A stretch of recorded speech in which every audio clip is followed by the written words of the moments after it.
dimulai dari Anda berbicara. Silakan Pak Anies.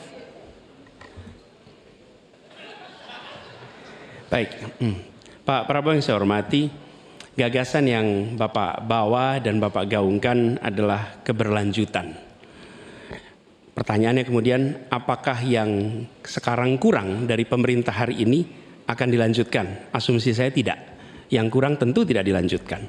Karena itu pertanyaan yang perlu dijawab adalah terkait dengan persoalan perempuan. Bagi kami persoalan perempuan ini sangat penting. Dan karena tadi tidak ditanyakan di dalam dialog tadi, maka saya merasa perlu untuk mengangkat tema ini untuk memberikan kepada kita yang nantinya berada di puncak kepemimpinan nasional, memberikan perhatian yang serius pada persoalan perempuan. Ini persoalan yang mendasar. Pertanyaannya Pak, bisakah Bapak jelaskan apa yang kurang dalam pemberdayaan dan perlindungan perempuan sekarang dan bagaimana mengubahnya?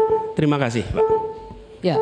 Cukup waktunya, silakan dijawab Pak Prabowo, waktu Anda 2 menit untuk menjawab, dimulai dari Bapak berbicara. Baik, benar sekali ya, kita benar-benar melihat bahwa peranan perempuan sangat penting dalam kehidupan suatu bangsa, dan karena itu fokus saya adalah tadi ya, membantu gizi makan untuk kaum ibu-ibu yang hamil. Kedua, fokus kepada pendidikan.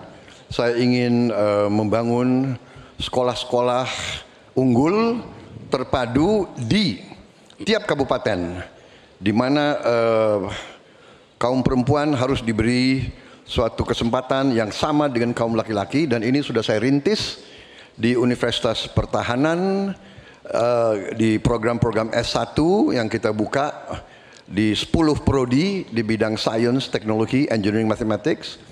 Ternyata proporsi perempuan sangat besar. Juga di Politeknik Vokasi di Atambua yang kita buka, justru perempuan lebih besar dari laki-laki di mahasiswa dan mahasiswinya. Jadi memang benar, ini kita harus memberi kesempatan terutama melalui pendidikan dan pelayanan kesehatan. Ini saya kira sangat-sangat penting. Kita harus kurangi secara drastis angka kematian ibu yang kita termasuk 10 negara tertinggi angka kematian ibu pada saat melahirkan. Jadi saya kira upaya-upaya untuk kesetaraan gender sangat penting. Juga di bidang politik kita melihat kaum perempuan sudah sangat mengambil peran yang sangat menonjol, dan saya akan mendorong peranan itu di pemerintah yang saya pimpin kalau saya dipilih. Terima kasih. Waktunya habis. Saya berikan kesempatan untuk Pak Anies menanggapi jawaban dari Capres nomor urut 2. Waktunya 1 menit. Silakan dimulai dari Bapak berbicara. Ya. Terima kasih Pak Prabowo. Tapi mohon maaf, nampaknya Bapak belum menjawab pertanyaan kami. Karena pertanyaan adalah tentang perlindungan perempuan, yang permasalahan apa dan bagaimana mengubahnya. Mohon nanti sesudah ini mungkin bisa dielaborasi soal perlindungannya. Kami melihat ada 3 hal ketika bicara itu. 1, perlindungan. Karena kita menyaksikan jumlah kekerasan pada perempuan luar biasa banyak, tinggi. Catatannya ada 3,2 juta kasus selama 8 tahun terakhir ini. Itu yang tercatat, itu yang terlaporkan. Dan perempuan ini harus dimuliakan, harus dilindungi, dan kekerasan pada perempuan tidak boleh disepelekan, tidak boleh dianggap sebagai isu kecil. Dari mulai catcalling sampai kekerasan fisik, itu semua harus ditindak tegas dan kami akan tindak tegas. Kemudian yang kedua, kesetaraan.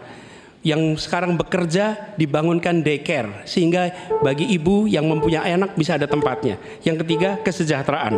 Perempuan harus punya upah yang setara dengan laki-laki. Itu kira-kira Pak. Terima kasih. Baik, kami berikan kesempatan Pak Prabowo menanggapi respon dari Pak Anies tadi. Waktunya 1 menit, dimulai dari Bapak berbicara. Tadi Pak Anies kurang tegas membicarakan masalah kekerasan terhadap perempuan dan perlindungan. Oh, kita harus tegakkan hukum. Dalam perlindungan masalah-masalah itu kita tegakkan hukum. Dan itu harus kita tegakkan dengan sekeras-kerasnya. Dan itu sudah menurut saya aksiomatis. Tanpa kita berpikir panjang, memang itu kita harus lindungi seluruh rakyat kita, apalagi kaum perempuan dari segala bentuk penindasan, kekerasan, eksploitasi, human trafficking dan sebagainya. Jadi saya sangat-sangat mendorong penegakan hukum yang sekuat-kuatnya dan bantuan kepada lembaga-lembaga event non pemerintah, NGO yang bergerak di bidang perlindungan kaum perempuan. Saya sendiri aktif menyelamatkan kaum perempuan yang bekerja di luar negeri dari tindakan-tindakan kekerasan seperti itu. Terima kasih. Baik, terima kasih. Hadirin sekalian.